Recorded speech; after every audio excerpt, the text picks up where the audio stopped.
Before the cylinder fell, there was a general persuasion that through all the deep of space, no life existed beyond the petty surface of our own minute sphere.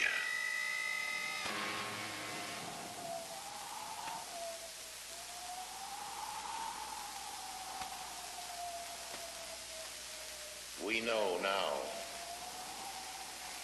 that in the early years of the 20th century, this world was being watched closely by intelligences greater than man's.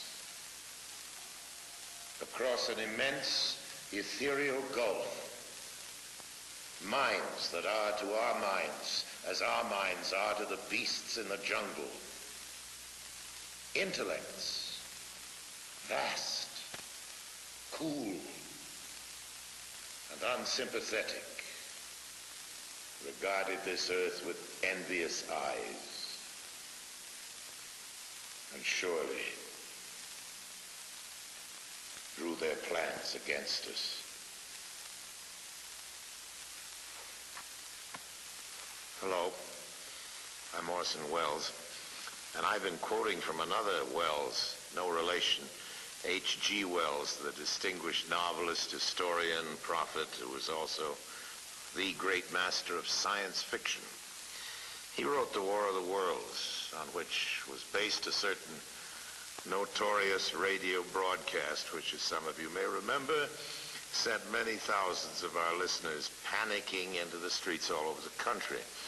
H.G. denounced me for doing it, but later when he realized that our broadcast, like his story, was not intended to cause riots, but just to entertain, we got to be good friends. And I was forgiven.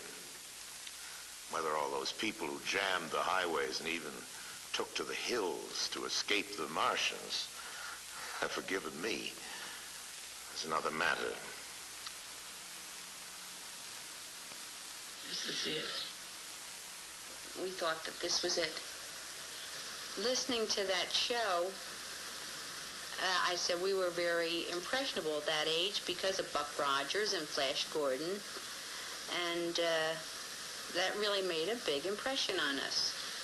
One fellow in particular who owned a store took the money from his cash register and loaded his car up with food and took off for the mountains and left his wife and children at home. New York City was just demolished, and they were coming closer. All of North Jersey is an inferno, and they are proceeding south. I can conceive of no nightmare as terrifying as establishing such communication with a so-called superior, or if you wish, advanced technology in outer space. George Wald is a Nobel Prize-winning biologist, one of a group of distinguished scientists meeting on the subject of extraterrestrial life. All of the people you will be seeing in this program, scientists, radio listeners, Orson Wells, have one thing in common. Each has had reason to believe in the likely existence of non-earthly life in the universe. I think there's no question but that we live in an inhabited universe that has life all over it. What I'm imagining is the facts that I've just stated becoming generally known, so that people know that out there is a million other civilizations.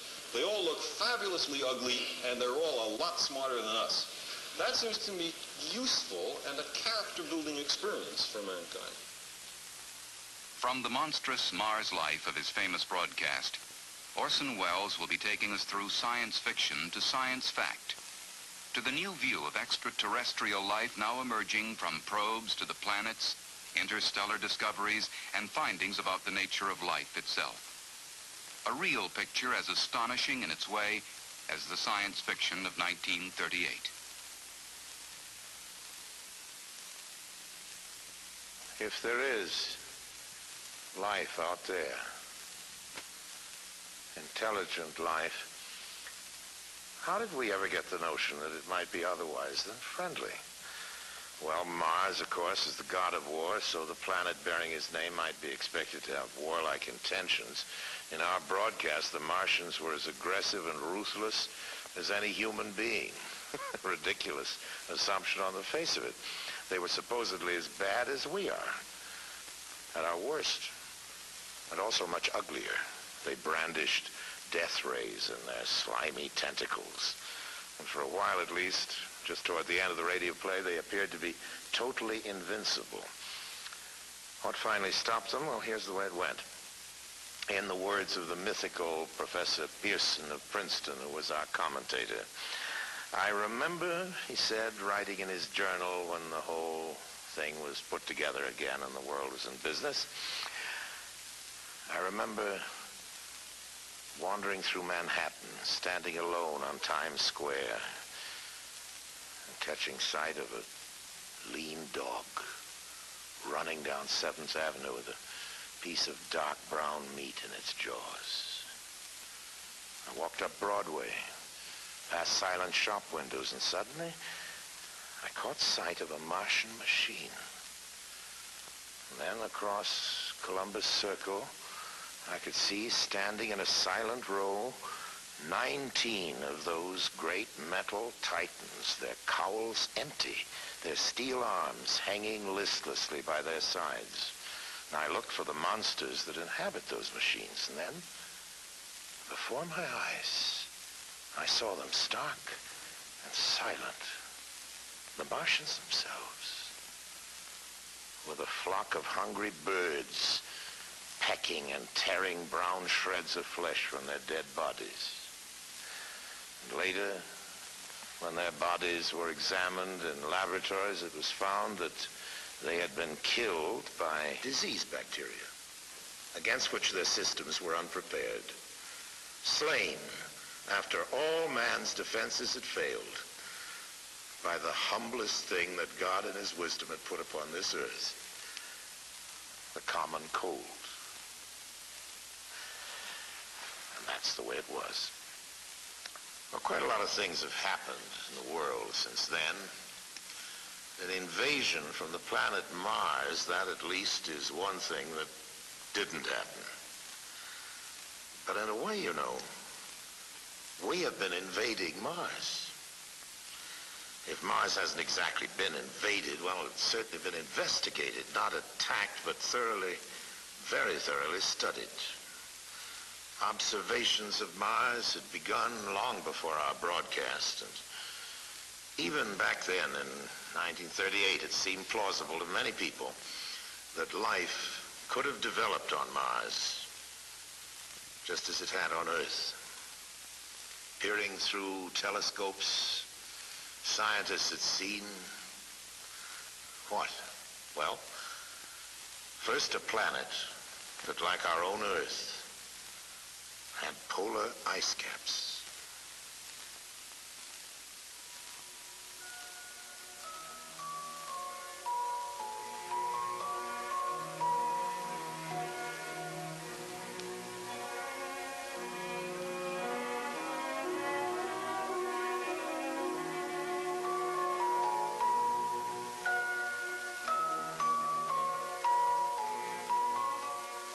They were fascinated to see that the ice caps grew and receded with each year. Large areas changed color with the seasons. Did that mean vegetation? Straight lines were sighted on the planet's surface. Some called them canals.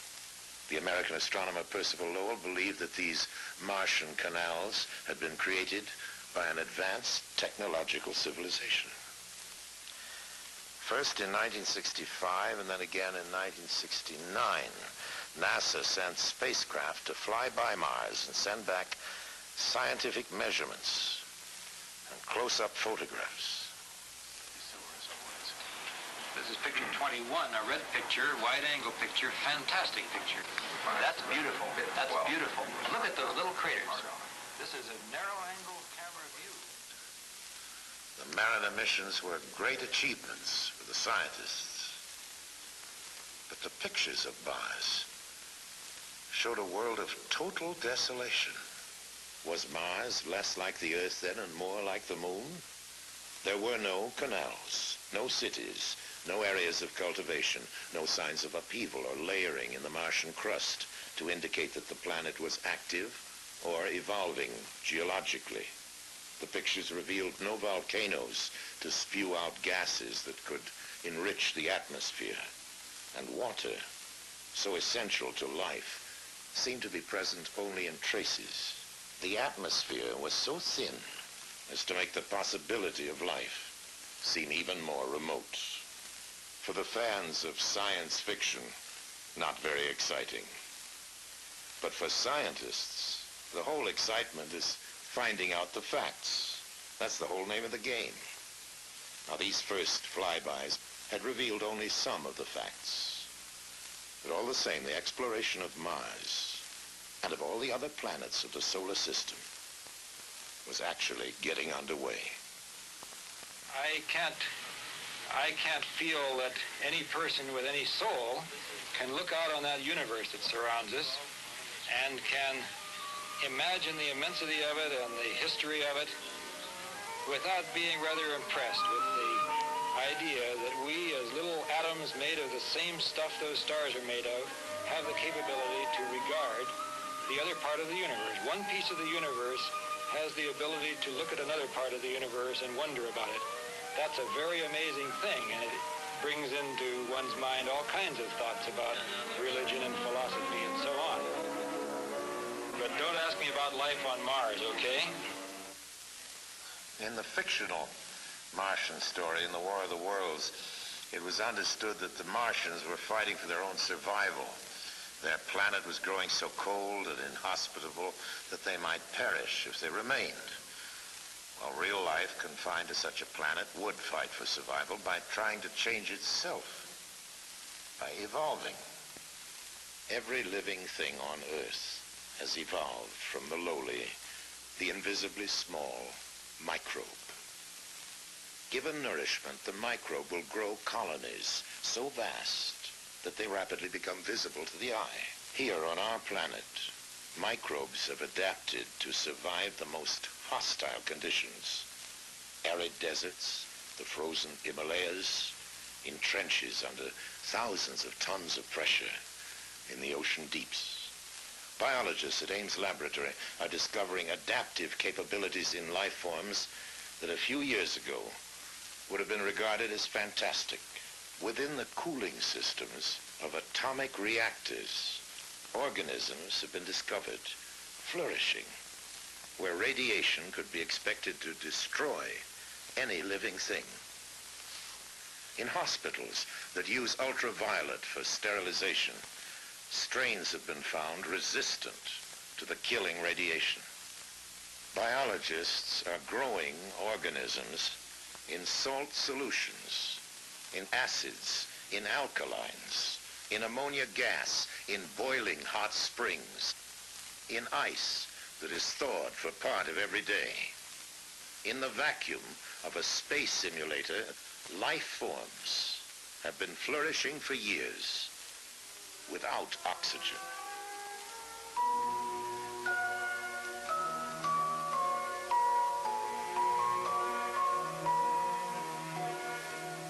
Scientists are studying the kinds of environments that could challenge life forms on the planets and moons of the solar system. In 1971, Mariner 9 arrived at Mars, equipped to go into orbit and stay for a while. A good thing, too, because when it arrived, Mars' surface was obscured by a global dust storm. As the storm abated, a whole new Mars began to make its appearance. The first feature that swam into view, poking up through the dust, appeared to be a huge impact crater. But it stood miles above the Martian lowlands on the peak of an immense mountain, Nix Olympica. And as the dust settled further, the stunning truth emerged that the mountain on Mars was indeed a gigantic volcano. So, geologically, Mars was not a dead planet after all. Vast stretch marks on the planet showed that Mars' surface is shifting and changing on a colossal scale. Mars is beginning to look, geologically at least, more like the Earth and less like the Moon. And then new evidence of water has begun to turn up in surprising ways. Among the many clouds in the Martian atmosphere, some have been found to be composed of water. Then close-ups of the surface have begun to turn up strange, sinuous patterns. Some compare with the patterns cut into the surface of our own planet by the Mississippi River. Slowly the interpretation emerged that only a fluid flowing continuously over the Martian surface could have caused such patterns of erosion. Some scientists didn't agree, but astronomer Carl Sagan theorized that Mars indeed contained a great deal more water than we'd supposed. The water might remain locked within its crust as permafrost during ice age times such as the present, but during cycles of warmth, when the polar caps release gases to form a heavier atmosphere, the water may be released into clouds. Such clouds could bathe the planet in rains for thousands and perhaps millions of years. If Sagan's interpretation is correct, life could have originated on Mars in favorable cycles and may have adapted itself to harsher conditions as they developed, and indeed may exist on Mars to this day. Exobiologists are studying other environments, even as they prepare to search directly for life beyond the planet Earth.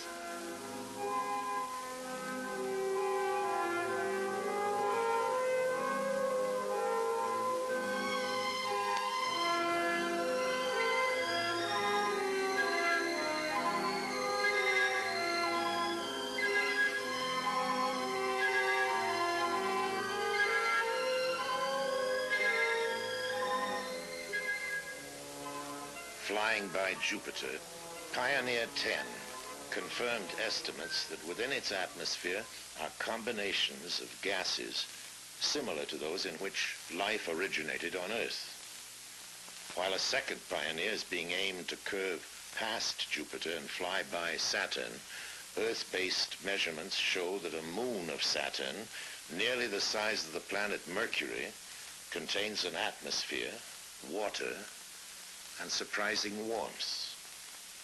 A Viking spacecraft is being readied to land on Mars in 1976, carrying an automated chemical laboratory to sample Martian soil for life forms.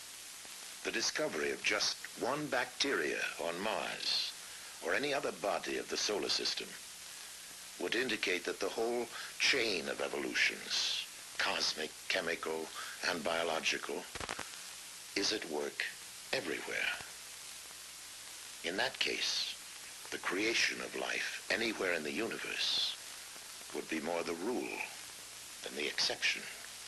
In that case, there may be other intelligent civilizations capable of communicating with us. In the impact on ourselves of contact with another intelligent civilization, how it might come about and what the effects might be, is now being discussed by serious thinkers the world over. This symposium at Boston University includes astronomer Carl Sagan, anthropologist Ashley Montague. Krista Stendhal is Dean of the Harvard School of Divinity. Professor Berenson teaches a course entitled Search for Life in the Universe. Professor Philip Morrison of MIT co-authored the first seriously reasoned paper on possible modes of communication with extraterrestrial life. George Wald won the Nobel Prize in 1971 for his work in physiology. It is now okay to talk about life elsewhere or intelligent life elsewhere, whereas a decade or two ago it wasn't okay. It was considered too speculative to be worth any investment of time. That the number of stars in our galaxy alone is so staggeringly large, in the order of 10 to the 11 or more. The probability of stars having planetary systems is so high, we think perhaps half. The probability that those planetary systems might be comparable with our own, and that the stars have some kind of an ecosphere, a sphere in which the radiation is suitable for life, that it's not too hot, not too cold, meeting the other criteria, seems so reasonable. These bits of information have come from astronomy primarily. And then we join with the biochemists who tell us about the probable evolution of life here on Earth, the kinds of elements that are necessary for it, DNA molecules, and amino acids and the like. Amino acids which have now been found in meteorites, that we have now found interstellar molecules floating out into space between stars, so that you know the materials for a carbon-based life exist. We know that many of the building blocks of life in our own solar system exist off of our planet. If you put these kinds of probabilities together, it begins to lead to the sorts of conclusions that we started with as an initial premise, and which apparently no one on the panel has disagreed. And that is that life must exist in the universe, and it must exist quite abundantly. The most optimistic estimates, in the view of many, about the number of civilizations that there might be in the galaxy is of the order of 1 million, which means that only one in a few 100,000 stars has such civilizations. That would mean a billion such places just in our own galaxy that might contain life. As I believe there's a society of these groups, not just one. There are probably very many. If there's only one, we have no hope of finding them. There are probably thousands, maybe as many as 1 million. They probably already have had a long history of this same experience of finding new ones and bringing them into the network. And I would imagine if an advanced civilization wanted to talk to us, they would say, oh, well, look, those guys must be extremely backwards. Go into some ancient museum and pull out one of those, what are they called, radio telescopes, and beam it at them. In 1970, a study of the feasibility for picking up interstellar communication was made in California by a number of radio scientists there, as well as astronomers and others. It's called Project Cyclops. The outcome of that study was that the United States had the technical capability of building a large radio array, which would be able to scan the heavens with fairly great resolution and power sensitivity out to a distance of many hundreds or possibly thousands of light years, with the very distinct possibility of picking up a signal if it were there. Our present technology is able to detect ourselves anywhere in this galaxy of about 250 billion stars. First, the people beaming the message will be incredibly alien. Even if their biochemistry resembles the biochemistry Professor Wald teaches, it will not be all that close, you know. It will have enzymes, but it will be, the LD situation will be quite different, and I don't know what chains of enzyme systems they will have at all. And you couldn't eat their food, very likely, even though they're the same biochemistry. Any more than you could eat the food of a mushroom. It's very difficult to eat that.